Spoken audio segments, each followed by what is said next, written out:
Welcome to episode 63 of Masters of the Forge. Woo! So we are around a round table again today. So it's me, Adam, and Jason. Hi, everyone. And John Skipicus. Hi. And Malhat Mike from Canada. Hello from Canada. No, you're in New York right now. Hello from New York. Hello, Canada from New York. Right. Oh, man. No, we're not going to make jokes about the chairs. We're going to leave that alone. Are you just going to do that every so often okay. with the chairs? So wait, are we officially recording? Yes, we are officially recording. I want to make sure. I want to establish. Is that a Star Trek attack? Oh, okay. All right, so Please contact your local Canadian embassy. He's under duress. I'm being held hostage. Contact Justin Trudeau at 24 Sussex Drive, Ottawa, Ontario. Can you give us Mike back, please, eh? Oh, great. Okay. Great. So we're this episode is about the Forges of Ghorok mission, the last mission. Yeah. Before Jason leaves, I'm very sad. I'm just very sad. Now, ladies and gentlemen, listen at home. You can't actually see the tears Adam's crying, but they are flowing. Sad. I'm so sad, Jason. You've been with us for so long. Okay, so I guess I probably need to explain what's happening. So if you noticed, I was gone most of July. I was on the world's worst vacation. But you still edited the show. But I still edited the show. Greatly appreciate. Well, editing the show's not... Well, hold on. It has its difficulties, but I've got shortcuts and whatever. I edited one of the shows, and I wanted to die. So yeah, I'm currently living in upstate New York, and I drove to South Texas. For those of you who are from Texas... South Texas, the Rio Grande Valley, you know, the tip of Texas, the are you sure it's not Mexico part of the state. So I drove from New York there with 2 cats. It was great. Lots of fun. I don't recommend it to anyone. And then hung out there for a while to go see family and then made it back here. Wait, you brought your cats with you? Yeah, that's from my mom's house. Wow. Yeah, man, they actually do travel well. But the last hotel we were in, they were not interested in getting out from underneath the bed. Like, I actually dismantled half of the hotel room to. It's like, wow, rock star life again. Okay. Except instead of human excrement, you have to remove cat excrement. Well, yeah. Yeah, the parties weren't that bad. Anyway, so yeah, I came back, and while I was in Texas, I was offered a job back in Texas. So I had to come back up here, and I'm packing. So this will be my last in-person episode for a while.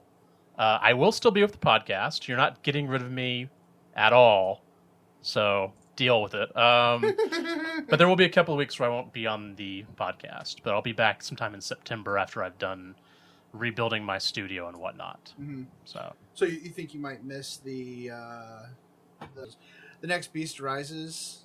It's like August 28th-ish. Yeah, because I get... Let's see, I'm going to miss that one because my studio won't be put together. All right, you'll get the next one. It's no big deal. Yeah, like the editing, I can do editing. It's a laptop, no big deal. But the reason I can't do the voice in or to get in on is because my laptop is old. Yeah. It has a fan that's incredibly loud. Like, I can't hear over it. So I'm not going to add that to the mix. No, that would be too much. So your other hobby progress is pretty much jack all, pretty much. Hold on. Let's see. So on my list here, painting, nope. Games played, nope. Purchases. Whoa. James could bite me. One more for the Carl Tuttle camp. Yeah, Carl, I'm with you on this one, my friend. I'm even though we're not friends on Facebook, I'm with you. All right. So purchases. I bought a box of Sanguinary Guards so I can kit bash them because they've got those the Mark IV backpacks. Oh yeah, the Tim's suggestion from the last episode. Yeah. Those are a lot idea. cheaper than the Forge World. So just buy a box of Sanguinary Guard and like, who wants bits? Yeah, that's. Yeah. I actually bought the box before I knew I had the gig, and I was at my mom's house. I'm just like, well, I can drive these back to New York, not put them together, and then drive them back here. So I just like put them on the butt. Actually, lots of people probably have just jump packs, regular jump packs. So you could just put other jump packs on the Sanguinary Guard. It wouldn't matter. I'm not playing Blood Angels. I don't hate myself that much. Let's see. I ordered a Sakaran Venator from Forge World. Oh, really? Yeah, it's going to my mom's house. Were you taking advantage of the free shipping this month? No, because it happened. What? I ordered 2 weeks ago. Mm-hmm. Oh. So, like, they just did that yesterday, the day before. I'm like, great. And I don't want to go through and hassle them about it. It's not worth it.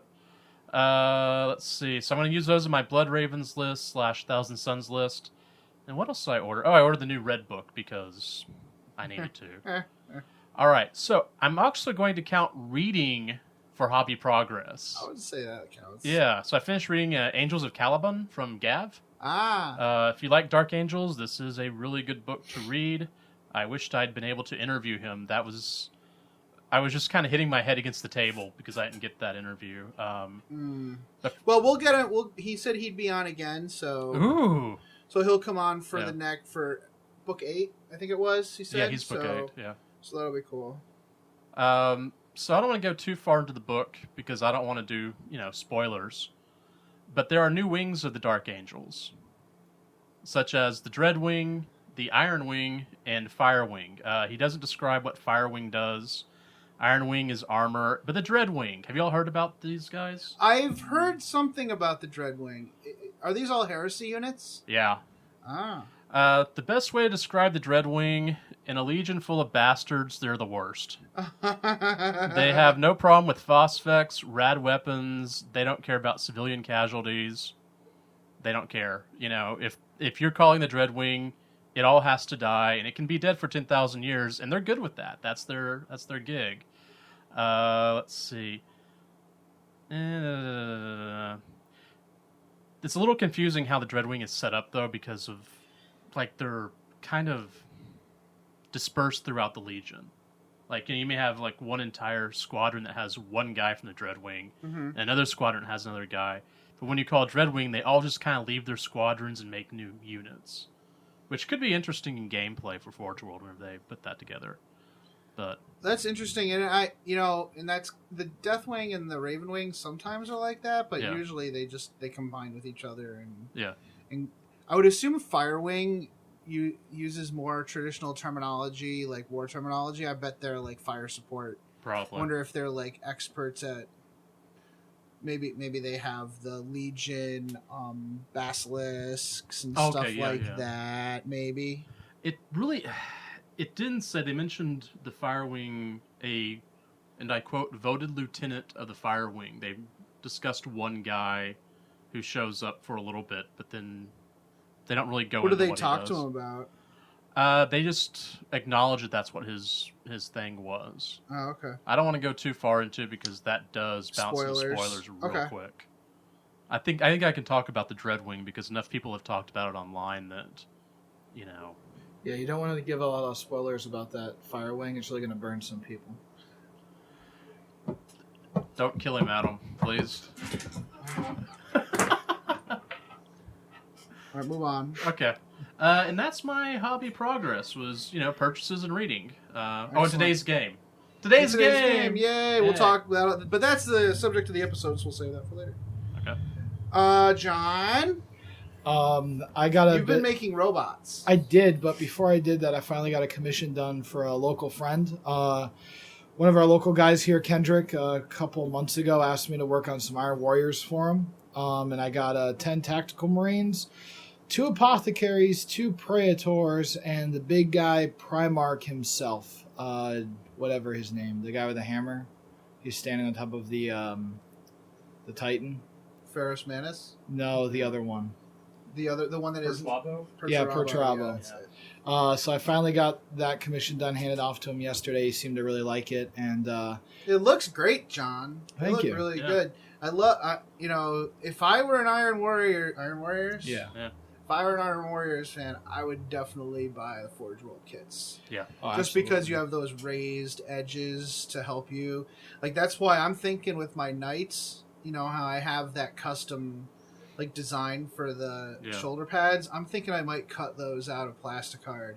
Do it. Glue them to the shoulder pads and then paint, because there'll be that nice edge that I'll have. As long as it's sanded nicely, I think that'll work a lot better than trying to do a mask of some kind. And I mean, when I was doing the Iron Warriors commission, I kept wanting to do a lot of freehand on it. I kept wanting to do the different hazard stripes, but one of the stipulations from it was he wanted it to be a simple enough paint scheme that he could use it on the rest of his models. Yeah. So the first thing I had to do was try figuring out how can I make this look good but not put a lot of steps into it. So I used a lot of washes primarily. Okay. And once my computer decides to work again, I'll be posting the full paint scheme probably on my IC's thread. Because you're gonna give that to him so that he can do it later. Exactly, so he doesn't have to ask me or anyone else to paint his that's models. a great thing about customer service. You're really good. You give them what they want, and 90% chance he'll just have you paint them anyways. Well, I mean, that and the points changed. It just went through. I mean, I don't remember what you painted, but that's easily probably a couple hundred points that dropped just in that new book. I mean, and the thing is, I'd rather him learn how to paint and do it himself. Yeah. Because I know he's a pretty solid painter. He's been doing a lot of the white scars, bringing them to our events. But those white scars look great. I love the pink on those. They look pretty awesome. I love those guys. But as far as my own hobby progress, I kind of stopped working on the tank company after the Nova prep tournament because I did horrible in that tournament. And I think everybody except your brother did horribly at that tournament. Yeah. I mean, I got the best painted thing, but you got money. I mean, I didn't get to participate. What did you buy with your cash? I got a knight.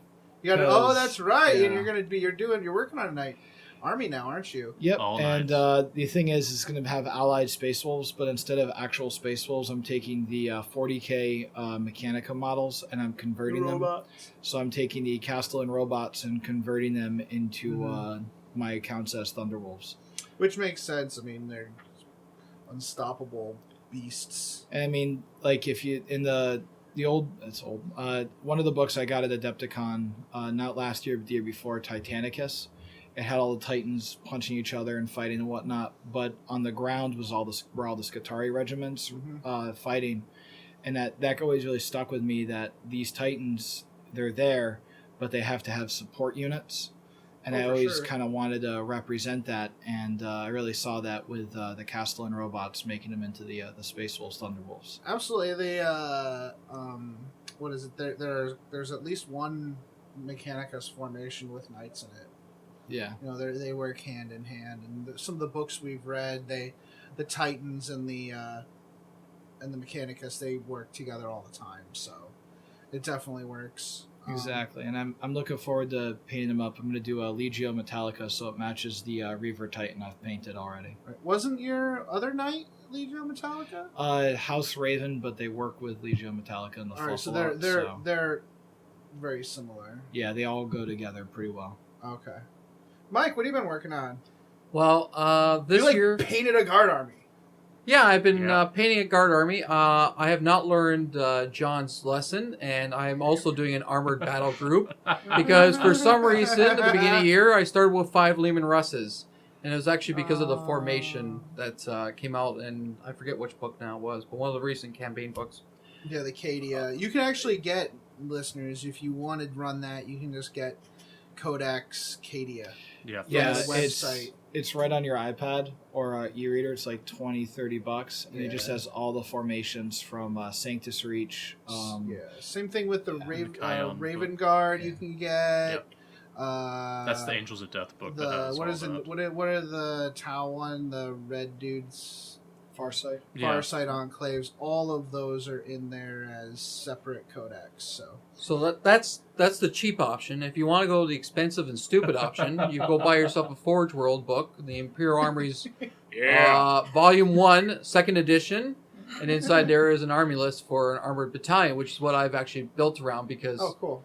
It's just most of my models I have work for that. Has the cheaty laser gun that cheats. Beast Slayer shell. Well, yes, Vanquisher, which actually cheating. Last month I did up a squad of veterans that I was custom make of Cadians and some Forge World bits, and got that finished for July. And this month I'm doing a Hydra at the recommendation of John, and I'm also going to be adding another Vanquisher turret for more Beast Slayer shells. So that's actually going to become that's going to be, because originally I did Pask, but this will become the new army commander for when I'm doing the armored battle group. Okay. So that's my commitments going forward. Sweet. And what the Beast Slayer shells do, if folks don't know, it basically, you put it on a Vanquisher tank from the Guard Armored Company book. It fires 72 inches. Small blast, strength 8, AP 1, but here's the fun part, it also causes instant death. So if you have someone who, let's say, brings a Riptide, you somehow get first turn, you can technically one hit and make the Riptide go away. To gargantuan creatures like Wraith Knights or Riptides or other big monsters, you do D3. So when I was playing in a lot of the tournaments and I was able to use that list, someone might summon a Bloodthirster and you literally just shoot the Bloodthirster and it makes the Bloodthirster go away as soon as it comes in. It's fun. And you can put that on any either command tank or commissar tank, which takes up an elite spot in the army. That's pretty cool. That's pretty cool.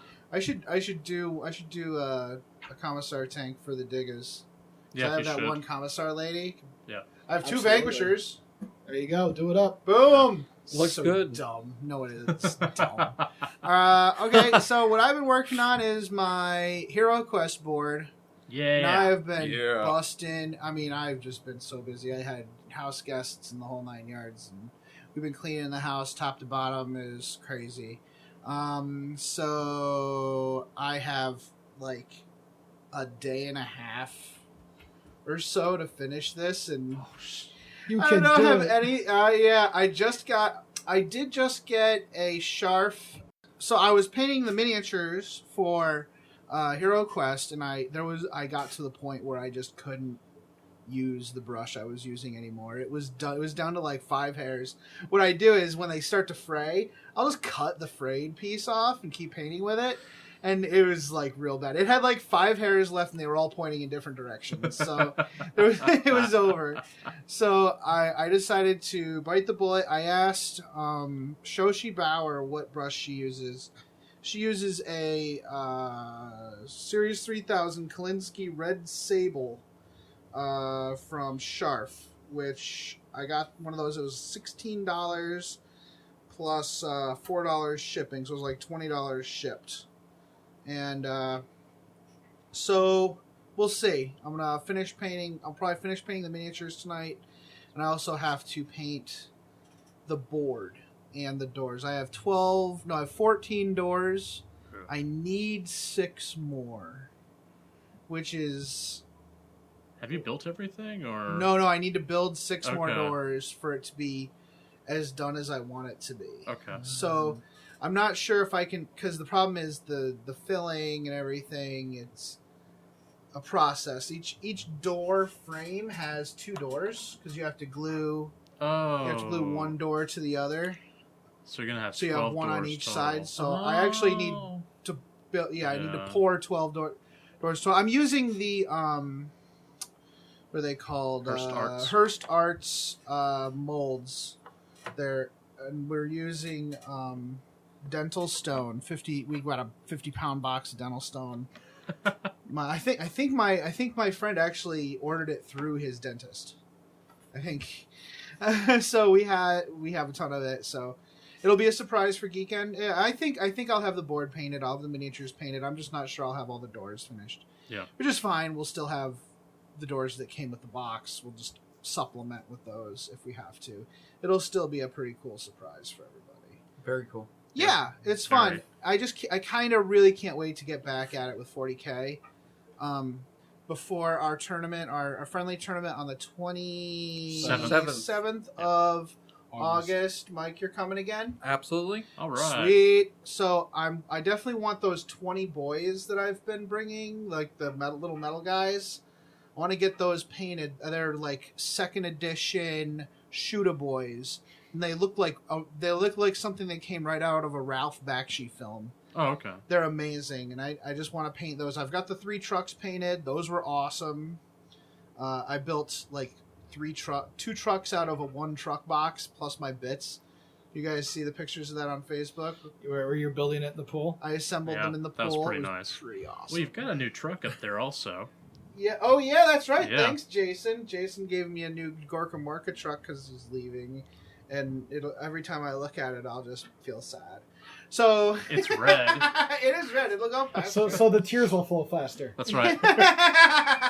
Yeah. All right. I think we've belabored our intro enough because I had to look that up. But if we don't have anything else, let's take a quick break. Hear some more from the Nova Open Foundation, and we'll talk about the campaign. The Nova Open Charitable Foundation, NOCF, is proud to announce the opening of the 4th summer season on the 1st of July 2016. The Nova Open created the NOCF to promote the compassionate force of the worldwide community of tabletop wargamers and their willingness to support these causes.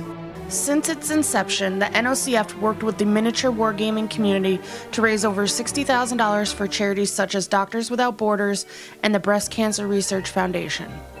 You can help by purchasing tickets for a range of raffles for armies and miniatures painted by world-class artists. There is a $10 minimum at checkout. Take your chances on any one or all of the nearly 20 online raffle items. Participants can purchase unlimited tickets at $1 per ticket for the following: the Bad Moon Squadron Orc Army, which is the NOCF Premier 2016 Consortium Army, Nova Marines Adeptus Asardus Space Marine Army, Mjolnir Space Marines Army, Flames of World War II Soviet Tank Company. In addition, only 750 tickets are available at $2 per ticket for the following special raffles: Infinity Achilles Limited Edition 10th Anniversary Edition Miniature, Horus Heresy Pride of the 14th Legion Detachment, X-Wing the Emerald Empire ships. Also, only 750 tickets are available at $2 per ticket for single model prizes. NOCF will raffle 11 models that winners can have delivered to their homes. Buyers can take a look at the models on the NOCF website. They will be shipped to the winner anywhere on the planet with deliverable address. Note that most armies include a storage case donated by KR Multicase. See the website for specifics. Help the mission, spread the word, share the newsletter, blog post, web post, Facebook away. Together we can make this the best fundraising year ever. Tickets for these raffles sell quickly, so make sure you pick up your ticket today. If you have additional questions, please email novacharities@gmail.com. To donate, visit our website at novaopenfoundation.org. Thanks for helping to make a difference. Hey, Masters of the Forge listeners, are you looking to expand your Warhammer 40,000 gaming group? Do you want to start a 40K club in your area? Do you want the people you attract to be like-minded mofos? Do you want to advertise your YouTube channel? Or even attract more subscribers to your hobby blog or online community? Then what better way than to advertise on the Masters of the Forge podcast? All we ask of you is that you email us at mastersoftheforge@gmail.com or message us on Facebook with a full text of your advertisement, including the region in which you live and any contact information people can use to get a hold of you. We will have one of our many tech servitors read your advertisement on the air. We promise not to make fun of you. Though we can't always predict the actions of our servitors, you really can't find good help these days. No, you can't. Greetings, mofos. Are you out of George Dickel number 8, staring at a broken chess machine? Don't want to spend the rest of the year tied to that couch? Well, why don't you head on over to the 1 Hour a Night Facebook page and see what exciting stuff is going on there. It's a place to post all your daily progress in the hobby grind, as well as receive and give positive feedback. Also, there are usually a few interesting challenges going on. That's right. All you have to do is search for 1 hour a night on Facebook. That's numeral 1 hour a night, all one word. Blood serum tests will be administered prior to approval. Se til helvete og kom dere vekk. Det er ikke bikkje, det er en slags ting. Den imiterer bikkje, men det er ikke det. Kom dere vekk, idioter! What he said. Welcome back. So this time we're going to talk about missions 4 and missions 5. Missions 4 and 5. In the last episode about this, I kind of did all the quick narrative pieces. I'm not going to do that this time, because what I'm going to do is next episode, when I have, I'm going to have Doug Johnson on for an interview to talk about the fat mats and stuff. Cool. And I'm also going to take all those narratives, try to get them to, I mean, they're still going to be all individual vignettes, but I'm going to edit them and make them like flow a little bit nicer, and I'll narrate those again, and including the ones for missions 4 and 5. So is Doug Johnson coming right here? No. I'll interview him. Could you get some Table War dice? Have you seen it? I'll try. But he did. Clearly, we have to thank him and everybody at Table War, because they donated the fat mats we used during this entire campaign, and that was really awesome of them. And we had a lot of fun. Like, I think it's really nice to do a Zone Mortalis game on the Underforged fat mat and the Industrial fat mat. We also did the one mission in the junkyard on. Do you remember what made the Wastelands? Yeah. It was it's the Barren Wastelands fat mat, and that one is awesome because you can. I mean, it doesn't have anything specified on it. Yeah. So you can like mix and match the terrain, and it always seems to. It's never like looked out of place. Right. It's just great. Right. So, mission 4 was the Blood Ravens and the Mechanicus had. Well, they kind of teamed up because the Blood Ravens were able to push through and destroy the shield generators, and they met up with the Mechanicus. Which John was playing Mechanicus the past couple missions. And this mission 4 is the Mechanicus with the Blood Ravens racing through the sub-levels of the Reclamatus facility, trying to beat the orcs to a signal being sent by the Fabricator Locum for the region.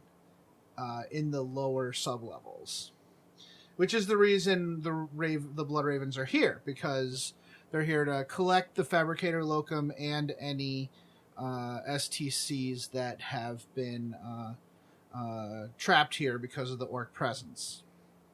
So this mission was basically the Industrial Fat Mat has a bunch of numbered lifts on them.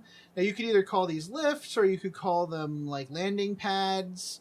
So like each one is like there's like big octagon ones that are numbered 1 and 2. And then there's a couple smaller ones that are more squarish. When you look at them, it kind of looks like the big octagon ones are landing pads and the square ones are lifts, I think. Yeah. And they're kind of near each other. They're like within 4 inches of each other. So what we decided was the big octagon ones were the lifts up. Or sorry, they were the lifts down. And the square ones are the lifts that bring you from above. Yeah. So those were the deployment areas. And even though they were right next to each other, there was a wall separating them.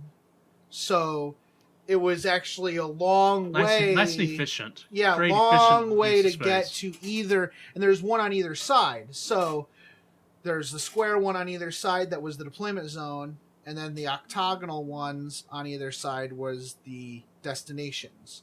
So there were 2 deployment zones and 2 destinations. And if you could get to the lift with your models, however many models made it off the board, you counted their points, and it was supposed to be based on that, who won. Yeah, now I remember. I remember that now. I forgot that was one of the victory conditions. Yeah. So we didn't use any of the other special rules for Zone Mortalis in this because we kind of wanted to just keep it simple, Zone Mortality, and we used some special weird mission objectives. If you recall. Yes, I remember you turned off my storm shield. Yeah, I remember that. That would be number 5, the Techno Spike. Yeah. At the start of the controlling player's turn, the model in possession of this relic may select an enemy model within 12 inches and disable one piece of that model's war gear. You also turned off my power maul. In the case of items listed as multiples, like if you say crack grenades, all the crack grenades are disabled. And you have to pick a new one every turn. Yeah. So I thought that was a lot of fun. There was another one called a Focus Amp. It, increases the strength of Laz and Milta weapons, which there was very little of. I think John picked that up, but he had nothing. Yeah, I didn't have anything either. Yep. And you got points for carrying the object. All the objectives were movable. Yeah. And that's why you got these abilities, because carrying them, you got the ability, and if you got them off the board, that was extra points. And the way you set up the map, if I recall, was literally both of us ran around trying to grab as many objectives as possible next to our deployment zone. Mm-hmm. But then we had to kind of go out into this main hall to get to the lift. Uh-huh. And when both sides moved out to the main hall, it's like they were dragging the loot, looked up and realized the other side was there. Yeah. They were like, come on. It was a shooting gallery. It was an awesome scene, though, because you had Inquisitor Cafone there, which was the orc, the dread.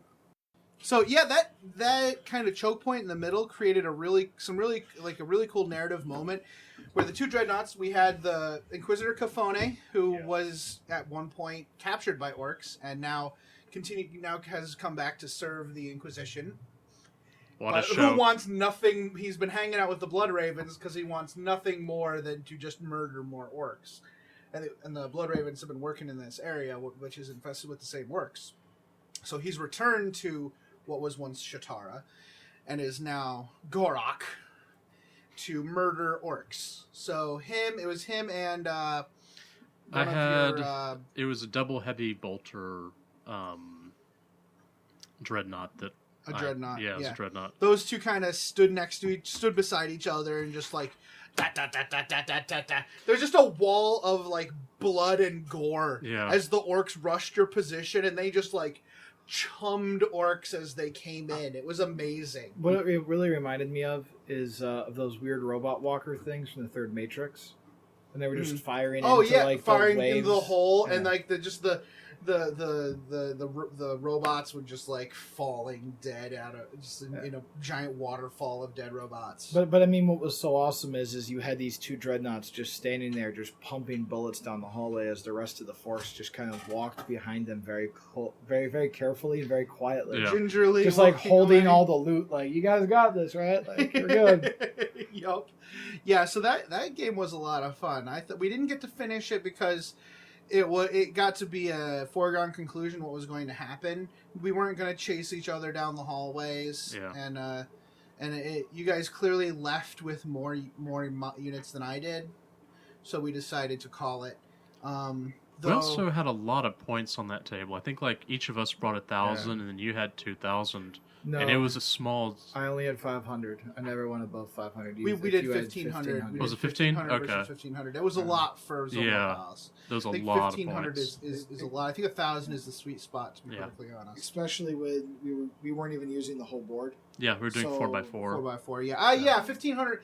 You want 6x4 for 1,500, I think. For sure. Then that's what they suggest. And like the thing that also happened, because we had so many points, even though the hallways were bigger than I think they would be with the Forge World one, because there was so much, everything just got clogged in the hallway. So like you just couldn't get past, and it was like trying to unravel. And I designed that to do that, and it was just interesting how it worked out, because I didn't want people just running down the hallway and getting out.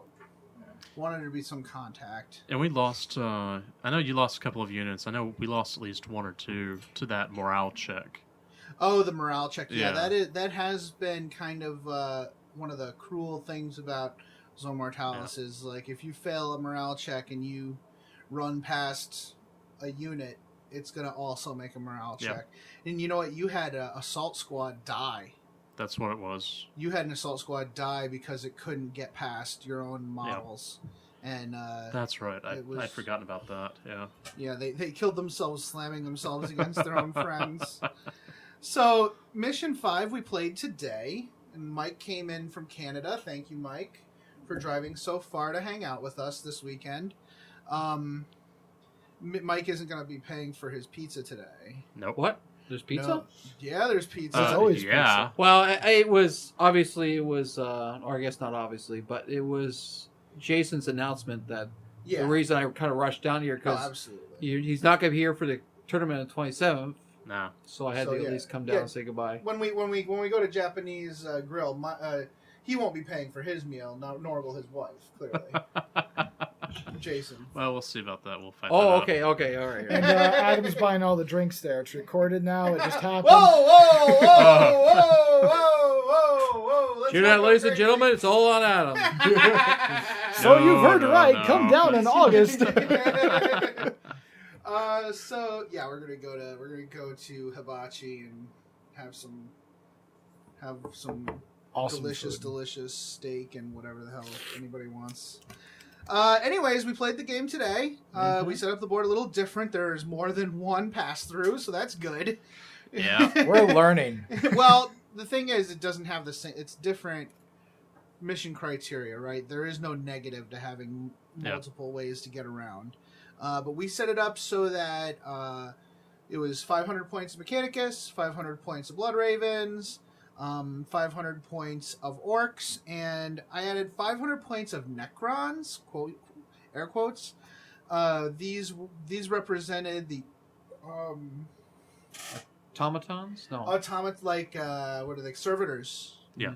These represented the servitors that used to work in the Reclamatus facility. So we played with Caesaros and 3 units of warriors. Necron warriors. Which is great. Caesaros is great. He gives them all 4 up. And that's also thematic, too, if you want to think about it like that, where you'd have a battle servitor that's there to repair the other ones and make sure things are working. I was thinking it was like a lesser Magos of some kind repairing the guys. So I thought that was cool. You had your Thalax, John. Yeah, I brought a list expecting to face Orc Dreadnoughts because in every other stage of the game of this campaign, there has always been one Orc Dreadnought that has just been like, seriously, we can't kill this guy, and the Orc is just happy, just so happy, just running through, tearing things up. So I decided to finally bring a Castellax. So I finally brought a Castellax, and I felt bad. And as you should. I brought a Archmagos with a Plasma Thuzil because I like to say Thuzil. And then I brought 10 Ad Secularis Covenant, the Tech Thralls, Slash the Blade of Wounds, and then I brought 3 Thalax that jump around. Yeah, those guys are jerks. Yeah, those guys were. In Zone Mortalis, I wasn't really expecting them to do much, but in Zone Mortalis, to stand in the doorway, shoot a couple times, and they go, nope, and they just jump out of the way again. Yeah, they're very Eldar-like. Yeah. I can imagine the same could be said for the Tau battle suits. Those probably are really good in Zone Mortalis. Those are pretty cool. Exact same thing. They can shoot and then hide away from the return fire. Jason, you brought assault squad, tactical squads. 2 tac squads, 2 assault squads, and Captain hates orcs. Captain hates orcs. Captain Batman. He's got Lucille. He's got Lucille. The Power Maul. He was built specifically to fight this campaign. So I thought that was really cool. Built and painted. Maul is awesome. The only issue with him is you're never going to know which Orc war boss he killed until next season. Okay. I throw something at you, but that was actually pretty good. Sorry, I have not watched Walking Dead. I just batted a home run, ladies and gentlemen. So now you want to get hit. He's got a large boss. Anyways, yeah. That That was really fun. Basically, the mission was 5 objectives. We didn't use mysterious objectives or any weird objective. Well, they were weird. So every time you revealed an objective, it was you rolled a die, odd die. My English listeners, we rolled a odd die, and if it came up a 1, it was the fabricator locum attached to the wall, basically. All the others were defended. What are they called? They're STCs for random things, random stuff. But they're protected by like a force shield that gave the unit holding it a 4-up invulnerable save. Fabricator Locum, if you revealed him, he not only did he give you a 4-up invuln, but improved the AP of your weapons by 1. Okay. So he was cool. It was cool. He was worth 6 victory points, and all the STCs were worth 3 victory points. So we took turns at the beginning. You know, at deployment, you find out what the objectives you're sitting on are. So we took turns. You guys rolled 1, and then we rolled 1, but we rolled a 1. So we had the fabricator on our side of the table in a room, which the orc side controlled the doors throughout this scenario because they had previously held the territory. So we had the fabricator sitting there the entire time. So we knew that, you know, come at us, bro, because you were in control of it. In control of that one, and that almost also makes sense just from a narrative standpoint. Yeah. Because if we had rolled the 1, why are we controlling at the beginning? We're the ones assaulting. Yeah. I mean, the fact that you guys literally had this dude, I'm assuming, just bound in the back in like some horrible little room surrounded by robot dudes. No, that's why they like it. The fabricator generals of areas. Well, yeah. No, they wire themselves to the planet basically, and they're in charge of everything, and all the data comes to them. And so, the idea was that on game end, whenever we started rolling on turn 6, if the game ended, that meant that whatever side was holding the fabricator, they had taken control of him. Either the Blood Ravens and Mechanicus had dislodged him from his, or her, doesn't really matter, from their apparatus and teleported away with everything, or the orcs took over if they were holding him, and if they did that, well, the fabricator is now on the orc side, having been looted, and they basically control everything through him, and the Imperial units have to peace out. And at the end of the game, that's really what happened. We held the fabricator, but they held 3 other objectives. So you guys won by a couple of points. We had some interesting moments where the best was you kind of sent some harrying units on the right, but your main force charged in from our left flank, and you had no way to know that either. No. Oh, that's right. We didn't talk about that. We didn't talk about that. The blips. The blips, yeah. What's it called? Space Hulk. The Zone Mortalis Enemy Unknown rules. There you go. Which is really cool. We had blips going across the table. I love this rule. It's so cool. It made the game go by so much faster. Speeds up the first couple of turns before everything's revealed. You don't have to deploy anything, all the models. I would like to do, well, whatever. We won't go into when I come back. Adepticon 1 year in the future. Yeah, whatever. To do like the false negative blips or false positive blips. Really neat. Yeah, those could have been fun to add 3 or 4 more, and you flip over, it's like, oh, nothing. Haha. Like 1 per 500 points sounds about right. Oh, that does sound about good. Yeah, because 4 false blips would have been nice. I mean, what was so great about that is Jason and I we just stacked one flank with everything. Oh yeah. The other flank we just put a couple units down, but you guys had no idea what was going on, and you guys kind of fanned out and then huddled up a bit because we had the fabricator on the one side. Yeah. Yeah, you need to keep the fabricator. They're leaving it undefended would have been a bad idea. Oh yeah, definitely. We really couldn't.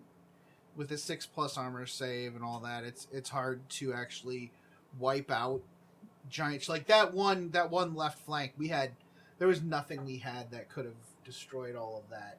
I guess I wish I hadn't pulled back with all my Necrons. I wish I kept the one squad with the Fabricator General, sent the other one out, and maybe we might be able to get a second objective. But yeah, and they would have had to break down the door. Yeah. Also, so you're right there where time was on our side. If he was jumping back and forth with the Thalax up there, he probably wouldn't have had time to come down all the way down, break the door down, and then kill that whole unit. I think, especially with a 4-up invulnerable save, because they were holding that objective. Yeah. So you're probably right, but at the end of the day, it turned out pretty great. True. The one scene with like the 2 tactical squads, the captain, the big robot, and the Magos, all in that one room. Very small little room. Stacking in from the left flank, and I'm sitting there. I'm like, I'll open the door. What's up? Oh my god! All of these things are here. Okay. The orc opened the door.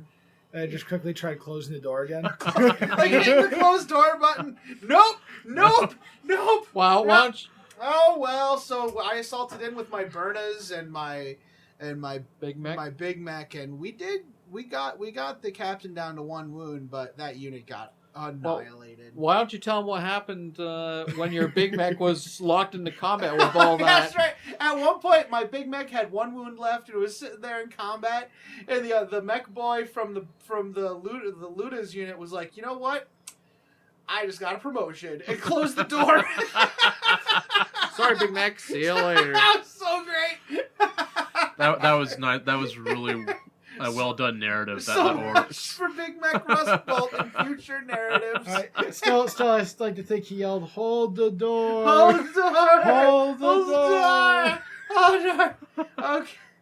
So that was a fun game. So I think at the end of the day, we're looking at another thing as you're going through through these STCs, you're finding that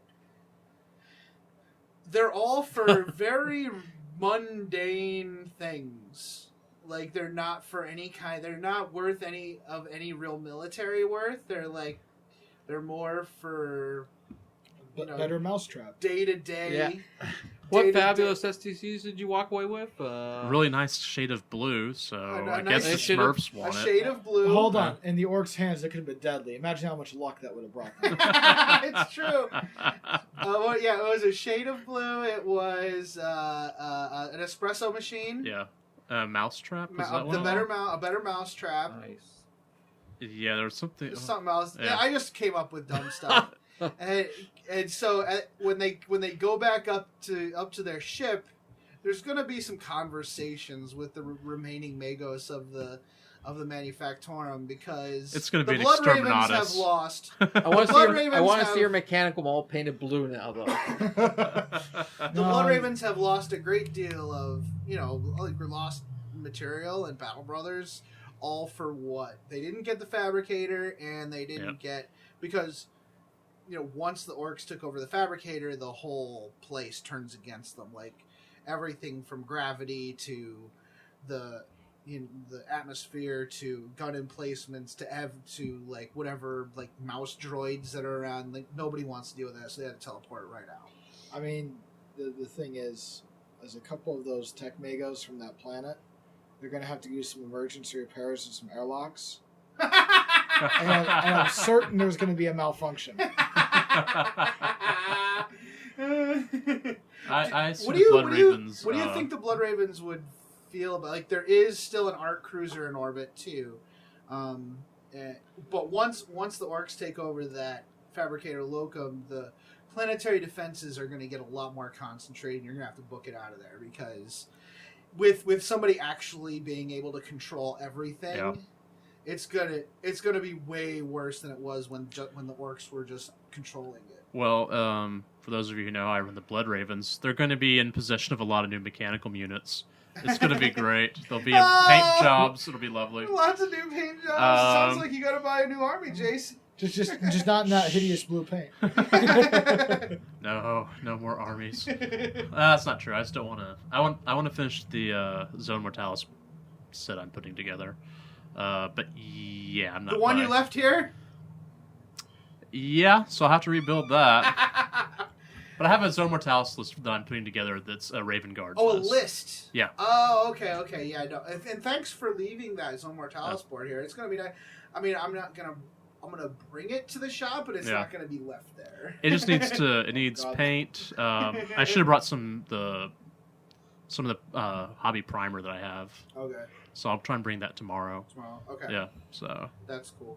So, I think I've had a lot of fun doing the past couple campaigns with you, Jason. I really appreciate it. I've had a great time with them, man. Yeah, it was a lot of fun. I am a narrative player. I realize that the more I play, the more I'm really more interested in the narrative. I've discovered, though, that like when we're doing the, competitions and doing the whatever those, I don't have a lot of fun with them for whatever reason.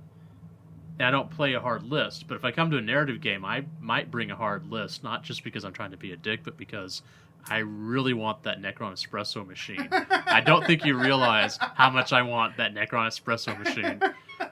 And no, I don't drink coffee either, so just contemplate that out there in Radio Land.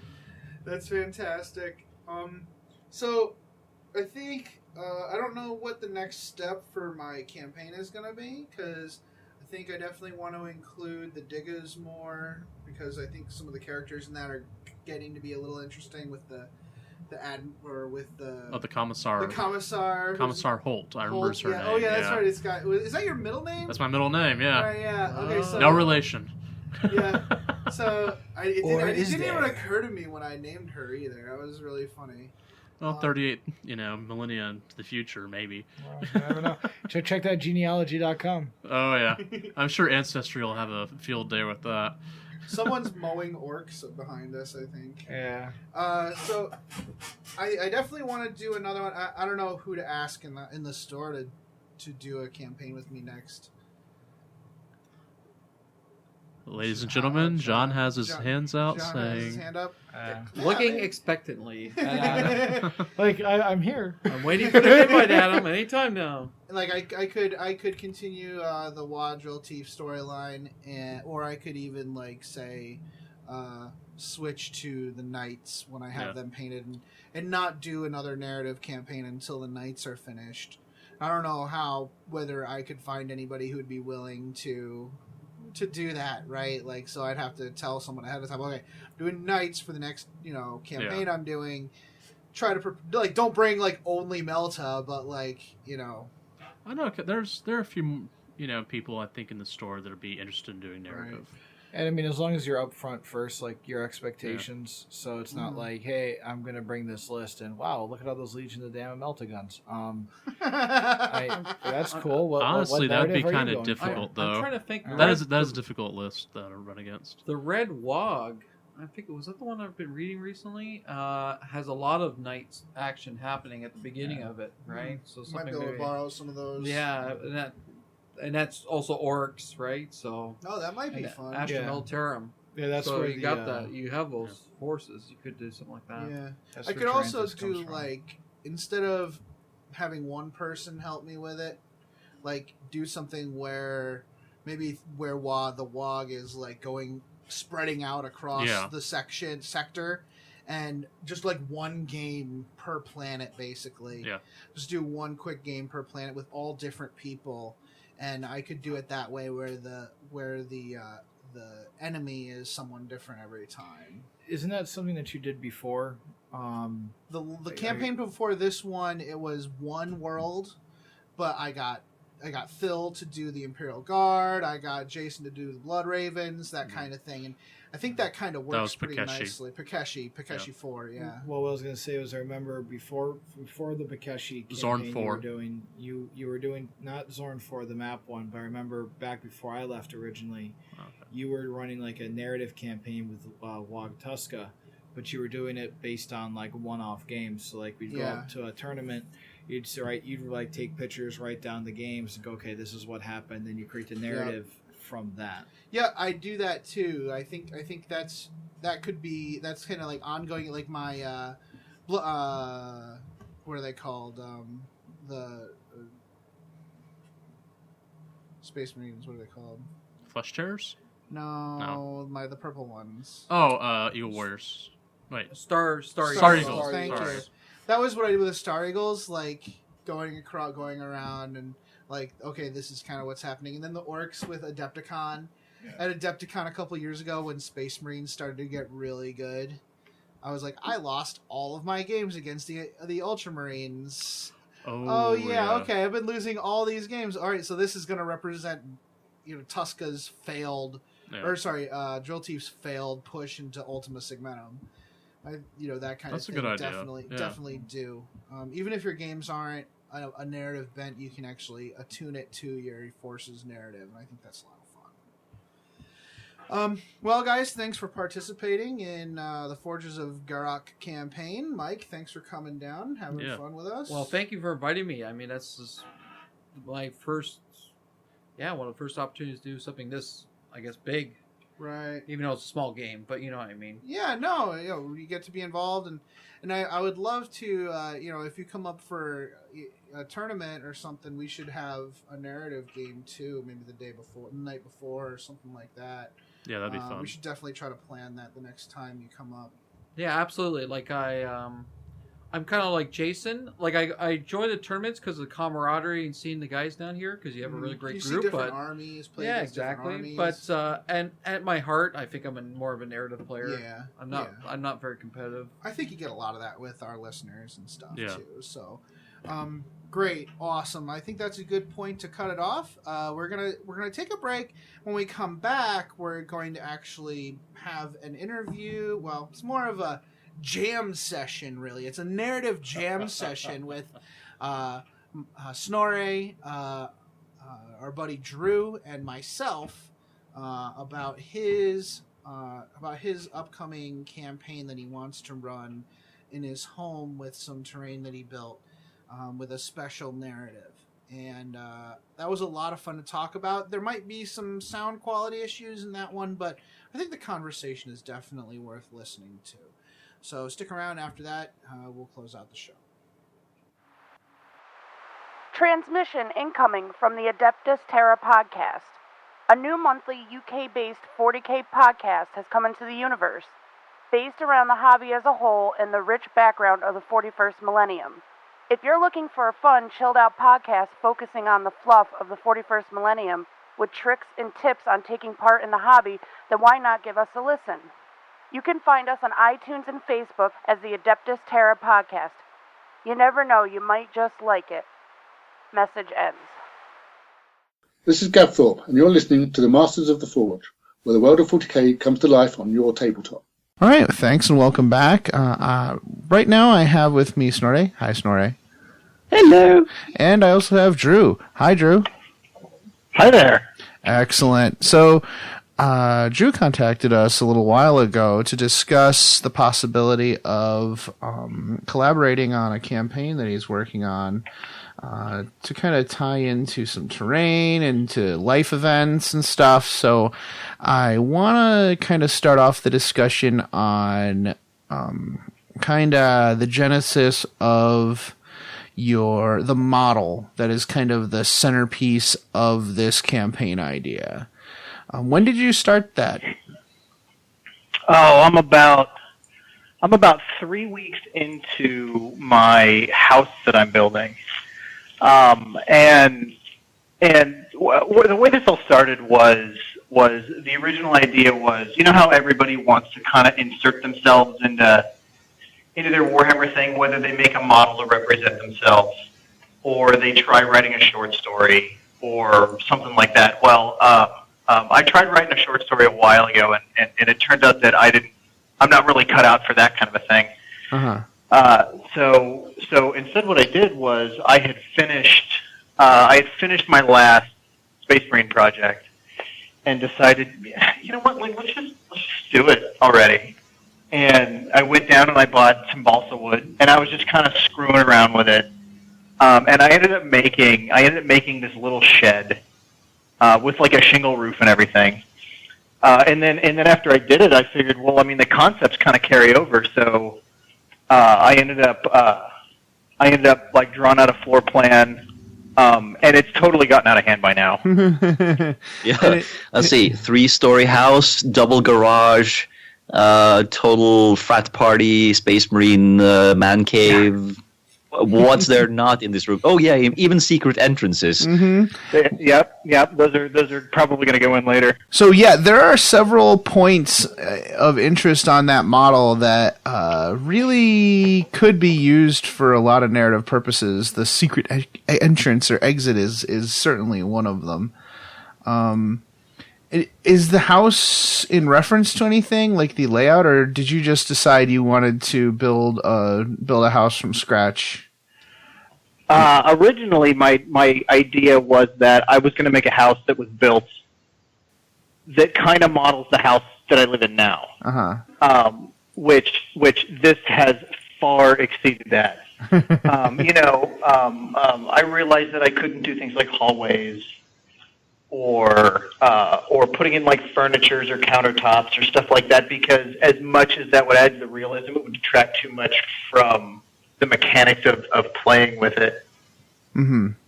So I just kind of started building walls, and then after a while, this giant monstrosity is what we ended up with.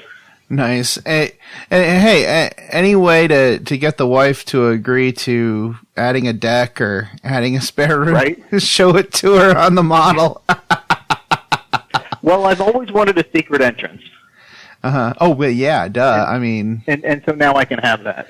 That's great. Well, as long as you don't have like a bug out bunker, we're good. So, great. So the idea for the campaign is kind of folds a lot of stuff together, right? Like, talk about the main character if you could. The main character is this is my idea of how I want to insert myself into the Warhammer universe. Okay. And so I made a guy. I named him Andaro Cronus, which is kind of an amalgamation between my name and my wife's maiden name. And I served in the Army as an infantryman and deployed to Afghanistan, and so I wanted to have a regular Army soldier kind of thing. Mm-hmm. But at the same time, you go and you look at people like the Cadians, the Taniths First and Only, and those are regular humans, but they're a little bit above my level. So to kind of tone it down and not turn myself into Rambo, what I decided I was going to do is I was going to make him a regular PDF soldier. Okay. Right? He's never left the planet. There was a chaos incursion on the far side of the planet that he ended up going and working with, working to defeat. And so by doing things like that, I was able to tie in some of my own experiences into Andaru's story. And so now that he's home, he's at the time of the campaign, he's since returned from the other side of the planet back to his hometown. And whereas everyone else in the Imperial Guard serves for life, since he's a PDF trooper, he has the ability to serve his time and muster out and go back to his own home, which is another way that I could kind of get it to parallel myself. Right, that is, and when I read that, I was thinking to myself, wow, this guy's lucky. He gets, not only did he serve, but not only did he return, but he gets to retire with his wife? What? Yeah, I actually took that from, what was it? It was Rin's World, actually, that I was reading. And funny thing, I was in Afghanistan when I was reading it. I was reading Rin's World, and one of the characters, I don't remember his name, it was a while ago, but one of the characters, he was a member of the government, and all of the higher-up members of the government served in the PDF. And he had, and some of the others had only done like 3 years or whatever, but this guy had served for longer. I don't remember what his name is. But that's kind of where I took that idea from, was the idea that a PDF trooper could actually get out of the military and live a normal life was really appealing to me to use as a character, because now we can make him so much more dynamic to where if chaos comes back, or I have an Eldar army, so I've been toying with somehow roping them into it, but so his planet gets attacked, and now he's trying to keep his family safe, but at the same time he's got the knowledge to deal with the problem, and so now when the rest of the Imperial Guard and the PDF and the Space Marines come to his hometown, we have an outsider's perspective on the Guard instead of having to take it from the view of a guy that's in it.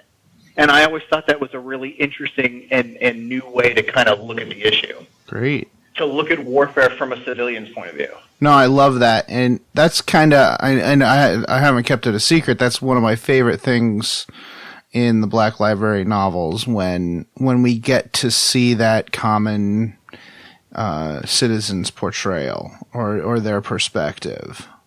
I think that's kind of one of the things I find most interesting. So I like the idea of exploring that with a campaign. So I guess let's move on to let's move on and back to the terrain. So you've got the house, you've got you're going to be working on some woods for around the perimeter of the house, right? Oh no, I'm filling that entire board with it's going to be primarily a forest board. Excellent. And then you're going to have a desert board to represent the area that the character was deployed in, correct? Correct. And I actually have plans for a third board. I'll probably be dead by the time I build it. But what my plan is, I've got my terrain table, and then I've got a shelving unit next to it that's got extra boards that you can drop into the table, so you can switch it out for different terrain types. So there's the forest board, which lies outside the city where he retired from, where he served in. And then we have a desert board that is going to be my next project, which is where he was activated and deployed to. And then for my third set of tiles, I'm going to build a city board to represent being inside the city that gets attacked. Great. So we have three very different locations to use for my campaign. That's awesome. That's perfect. And each one, the interesting thing is, it's not just, okay, I'm going to have this terrain, and that terrain just to have the terrain. It's every environment has its own story. And I think that's really cool. That's a great way to go about doing it. And I think that, the fact that you're kind of tying it into your own life, where, the desert board kind of represents your own deployment and stuff, gives it a special meaning. And I think it'll give your games more meaning when you play them. Oh, I hope so. Drew, can I just ask you, you said you were talking about tiles. Are you making like Games Workshop tiles with stuff on them, or are you making your own tiles, or just a full, say, 4x6 table? It's a 4x6 table that's just kind of framed and has legs, and the tiles that fit inside them are, the dimensions themselves were taken from the dimensions of Games Workshop's tiles, but mine they're just 2 foot by 2 foot pieces of plywood. Okay, so you're actually making your table modular, but you're also building it from scratch. I like that. Yeah, there's a picture in the folder of kind of you already have the storage system all set up for it. It's just that the boards are barren for now. For now, they are, yeah. That's cool. And it's a good way for me to learn how to use my airbrush too. That was the only time I used it was painting that dirt road. Nice. I think once you get started on those terrain boards, just getting started is a lot of the work, because I think you're gonna be surprised at how quickly you can start knocking those things out. So let's start talking about kind of developing the story, shall we? I think there's a lot of what you said got the synapses firing in regards to the kind of initiation of the story and a little bit of the progression of it. I can imagine a couple things. Like you could say that he gets involved in the fight because of a random patrol or something from the enemy, which would be viable. I mean, clearly that's an easy thing to set up. I wonder if it's possible that your character may have some kind of knowledge or even some kind of relic of which he might not even be aware that the enemy wants. That's a cool idea. Right? Like, so for some reason he saw something or knew something or maybe picked up something.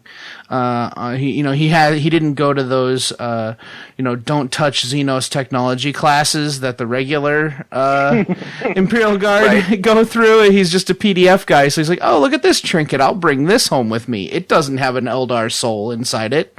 What a pretty rock. Right. It looks shiny. Yeah, it's super shiny. I'm gonna give this to my wife. I am totally guilty of that.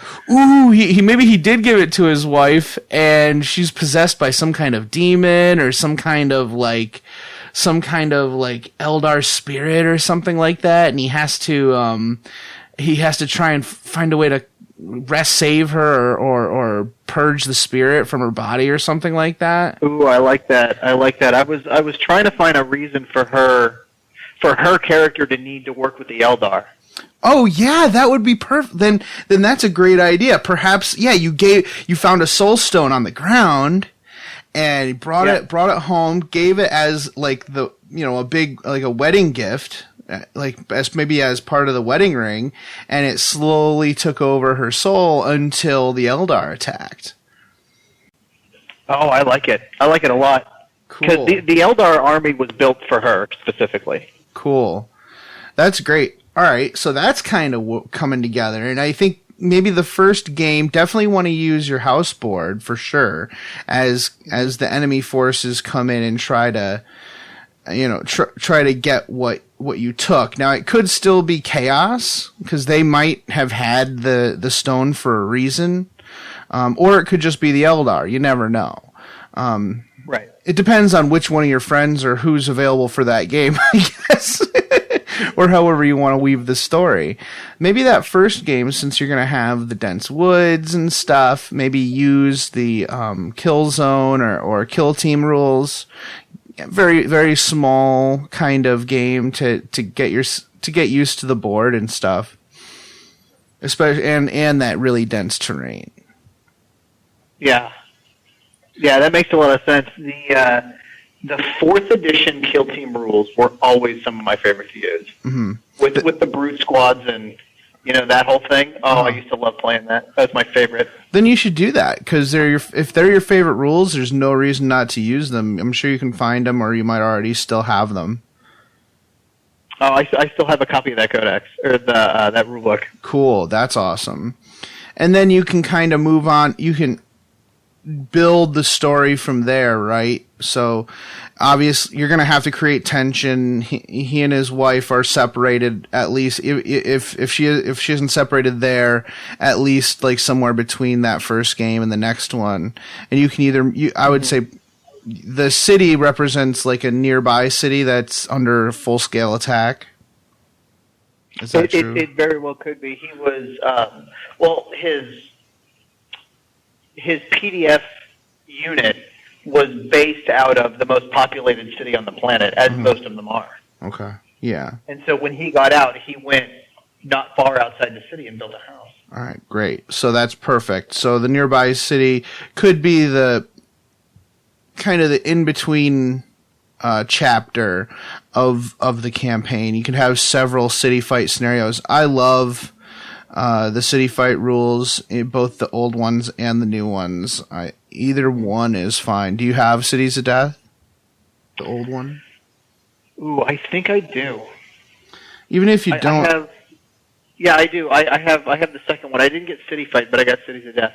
And I think they're in. Are they in Callion? No. Where are they? I think they're in the Shield of Baal Leviathan book. I think. Don't quote me on that one, but I think it's the updated rules are in one of those.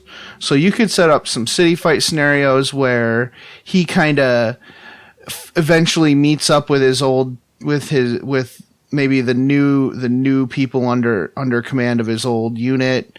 Maybe there's an older general there that stayed in the service after the events of the previous fight.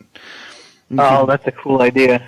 You can start I was planning on building a Imperial Guard unit once I get done with all of these large amounts of terrain. I've always toyed with the idea of building a Chimera-based Imperial Guard unit to represent the Striker unit that I was a part of. Now, let's talk about that, because I'm fairly ignorant of military matters, and I know that not everybody out there is dissimilar to me. So I would love to hear, what does a Striker unit do? What's their purpose? A Striker unit is a type of infantry unit. Where some guys walk around on foot, some guys are in paratrooper units, and so they deploy via parachutes. My unit specifically was in a Striker unit, which a Striker is. I don't know if you know what a Bradley is. Is that the one that old movie was based on? Oh, sorry, dude. The Pentagon Wars. The Pentagon Wars, is that the one? I have no idea. That would be the Bradley. But the Striker is like a wheeled. Yeah, it's a similar platform to that, in that it's a vehicle designed to carry infantrymen. It's a wheeled vehicle. Oh, okay. And so it's more urban based. Yeah, exactly. We got them so that we could maneuver in towns better. Okay, yeah, that makes sense. And all of our training that we did was centered around those vehicles. It's not just a method of transportation. All of our tactics revolve around using them for fire support and the way we maneuver on the enemy. That is awesome. Yeah, that's great. So it's almost like the old cavalry, where they would care for their horses, and everything would be centered around the mount, and it's kind of like your mount. Oh yeah. I was a vehicle crew member specifically. And we were in love with our vehicles. I mean, there's a lot about how the White Scars are in love with their bikes that parallels how much we loved our Strikers. That's awesome.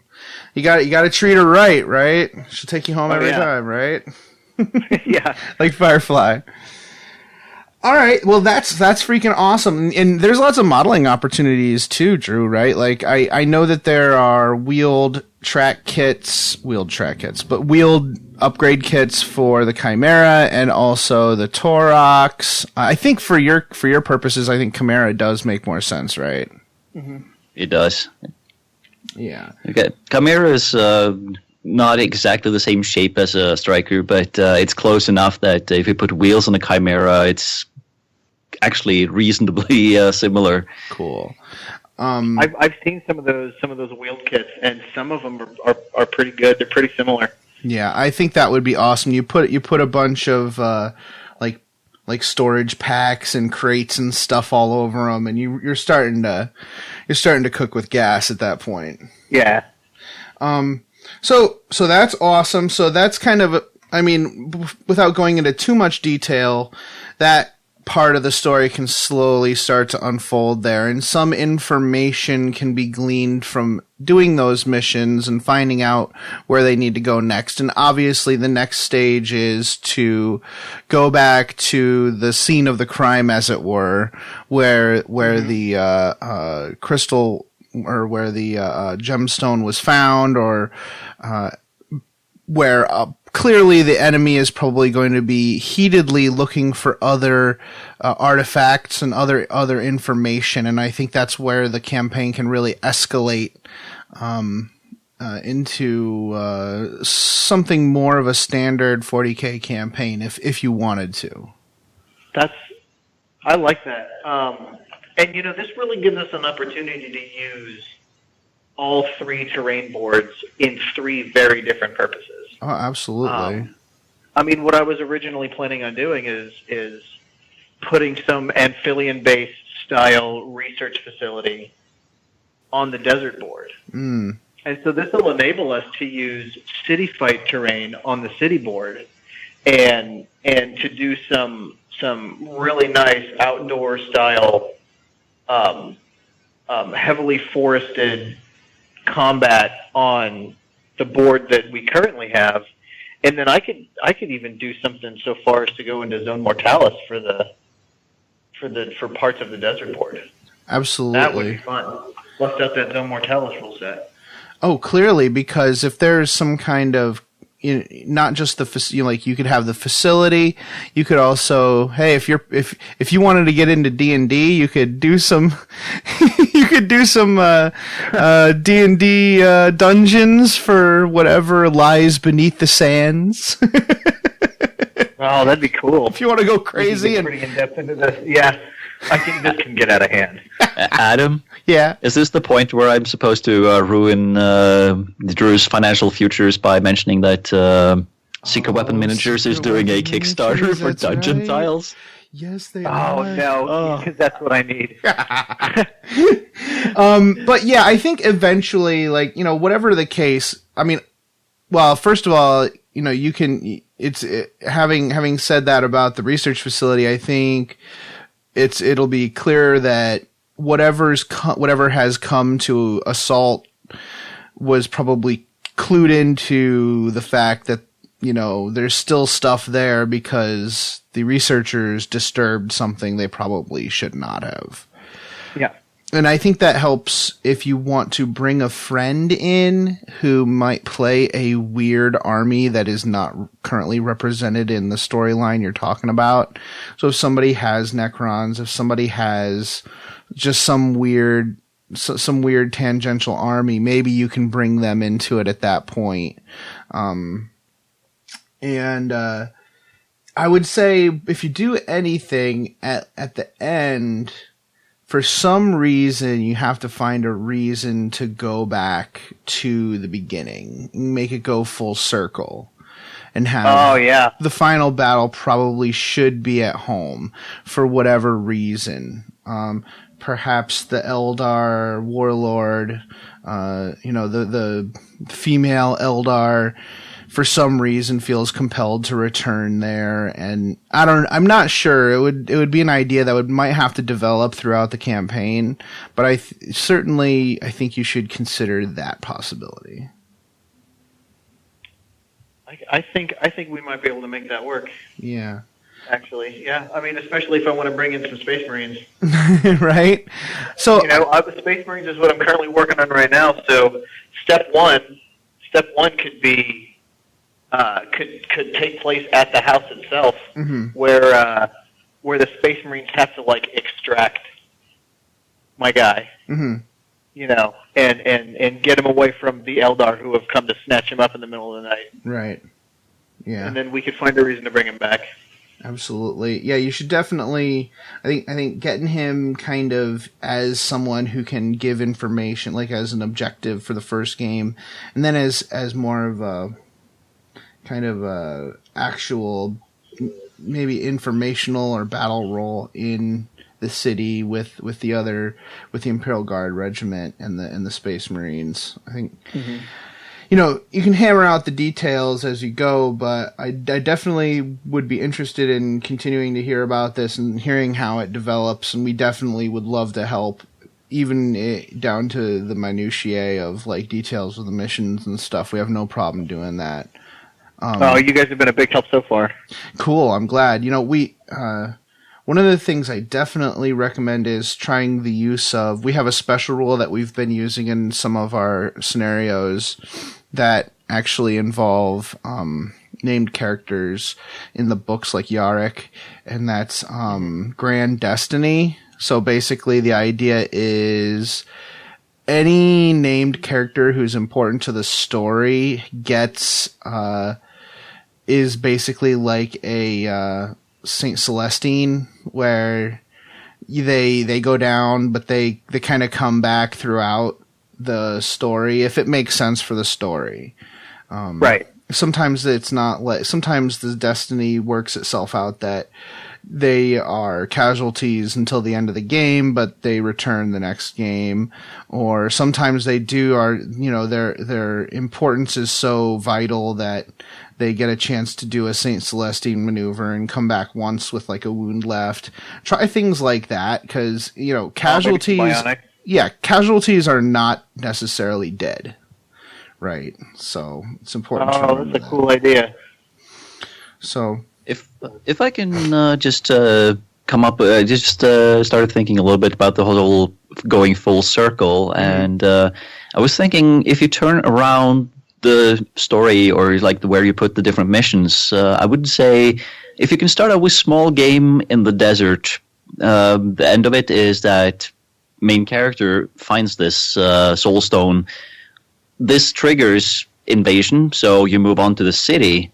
As the invasion starts to ramp up and everything, main character finds some excuse to go home and find that wife is gone.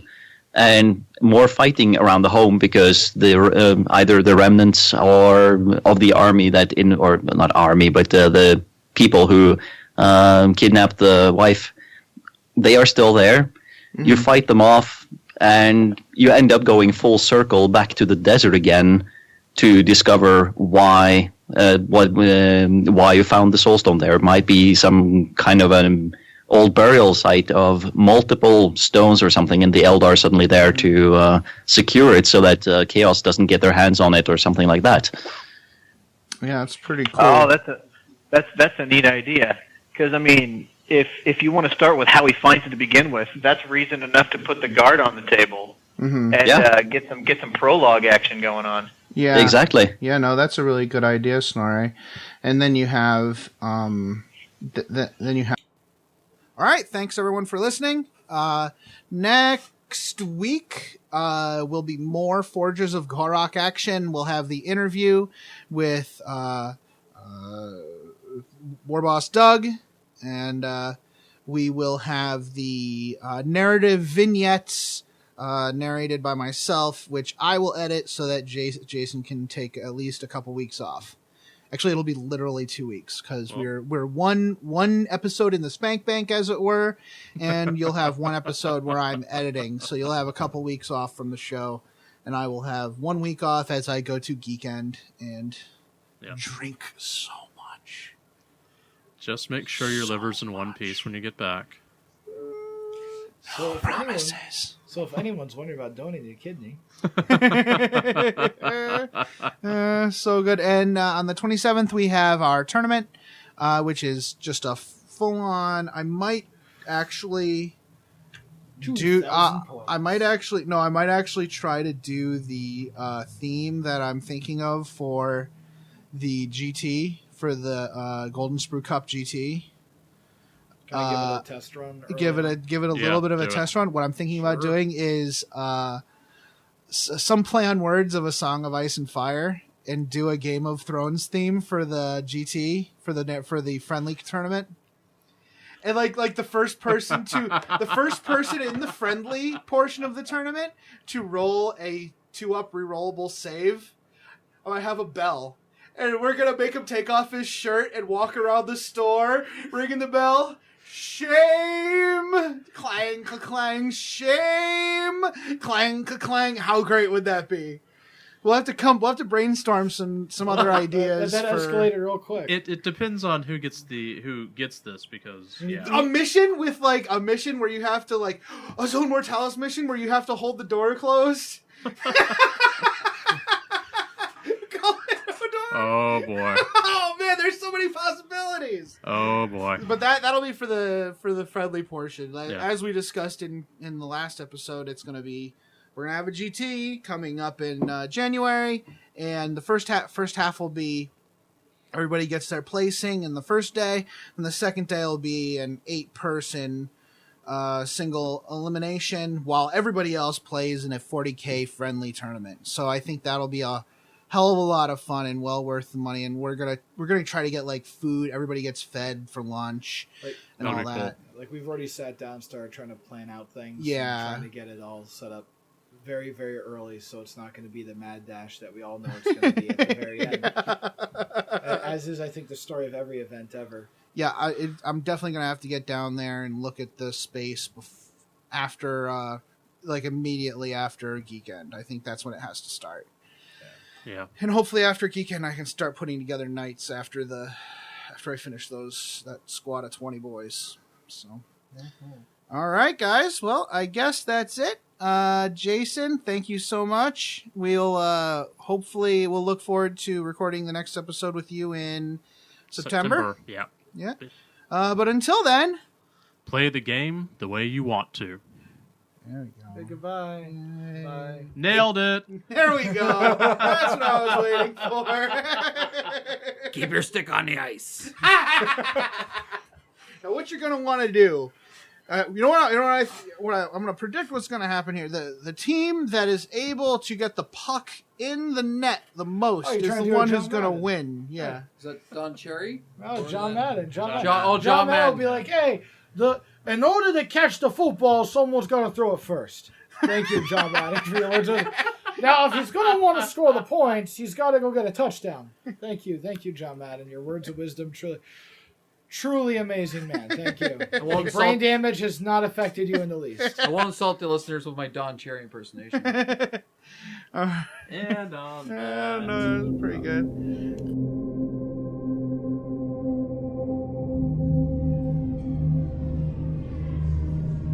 This podcast is protected by the Creative Commons Attribution, No Derivatives, Non-Commercial International License. More information about this license and contact information if you have any requests can be found at our blog, mastersoftheforge.com. The music used in this podcast was made by Podod of the duo Sublevel 3. The track is used with his permission.